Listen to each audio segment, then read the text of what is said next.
a se carstva nikad ne mogu imati. Ako jedno hoćeš, drugo moraš dati.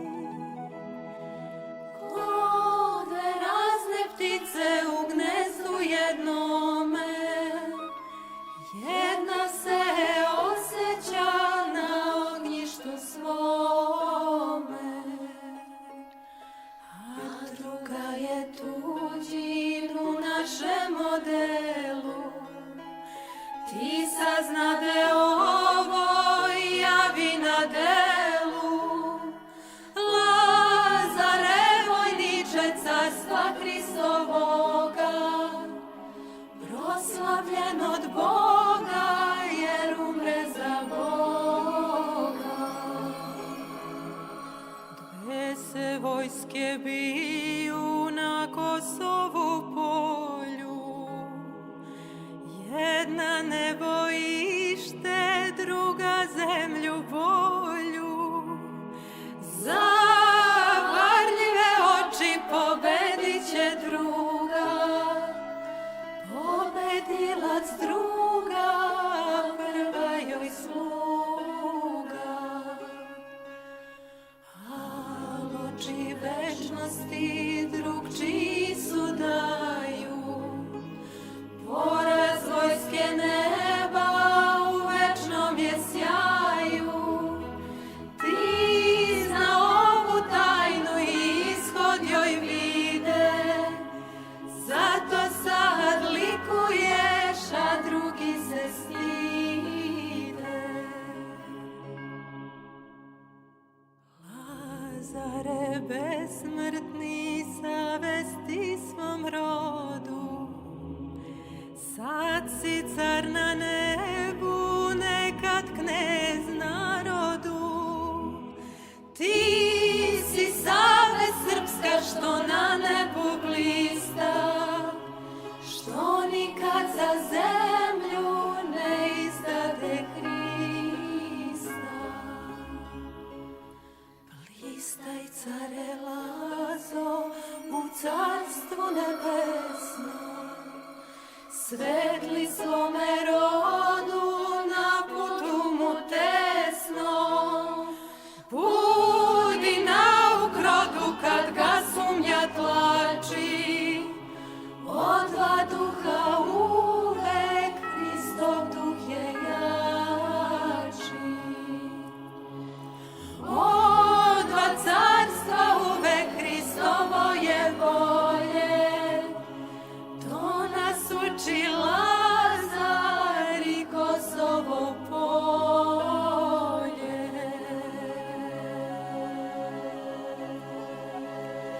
To nas uči Lazar i Kosovo polje.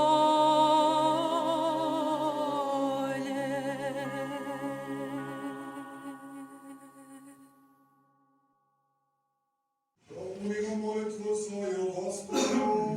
Gospodи, pomiluj. Bože nečasne darove Gospodu se pomolimo. Gospodi, pomiluj. Za one koji sa verom, pobožnošću i strahom Božim uzglje Gospodu se pomolimo. Gospodi, pomiluj. Zbave od svake nevole, gnjeva, opasnosti i nužde Gospodu se pomolimo. Gospodi, pomiluj. Pomiluj, sačuvaj nas Bože blagodaću Tvojom. Gospodi, pomiluj. Miren i bezgrešen Gospoda molimo. Podaj, Gospodi. Podaj, Gospodi. Podaj, Gospodi.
znakom želi da se domom vrati, ruku ljubi čestitomu knjazu, tužan osmeh na njenom obrazu. Zavjeteš, nemoj tugovati, s Kostovaću tebi vesti slati, s Bogom ostaj, polazimo sada, u Gospoda sva je moja nada. S Bogom ostaj, polazimo sada, u Gospoda sva je moja nada. Sve vojvode čekaju ga dole, pripremili konje i sokole, pa odoše na Kosovo ravno, da odbrane ime svoje slavno. Pa odoše na Kosovo ravno, da odbrane ime svoje slavno. Kosovo je junak prekrilio, a za Lazar Bogu se molio, pa se Gospod za Lazaru javi. Ajde care, Gospoda proslavi, pa se Gospod za Lazaru javi. Ajde care, Gospoda proslavi. Ja sam tebi zemno carstvo dao, a ako ne budeš poslušao, ja ću tebi večan život dati. U raju ćeš sa mnom uživati. Ja ću tebi večan život dati. U raju ćeš sa mnom uživati. Svi junaci koji ubojidu, treba care da se i pričeste, da spričeste sve do putira, jer na zemlji više nema mira. Da spričeste sve do putira, jer na zemlji više nema mira. Za kršćanski treba da se gine, razumine, care hrišćanine, car sa vojskom na kolena kleče. Oprosti mi, Bože, svako reče. Hristovo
Dok me ljuto trnje pod oblakom drema. Hej, dragi, dragi, božurove sadi, ja ću vodu, a ti koren nek izniknu mladi. Ja ću vodu, a ti koren nek izniknu mladi. Da procveta ravno polje oko manastira i da pastir ispod brda u frulu zasvira. I da pastir ispod brda u frulu zasvira. Hej, dragi, dragi, božurove sadi, ja ću vodu, a ti koren nek izniknu mladi.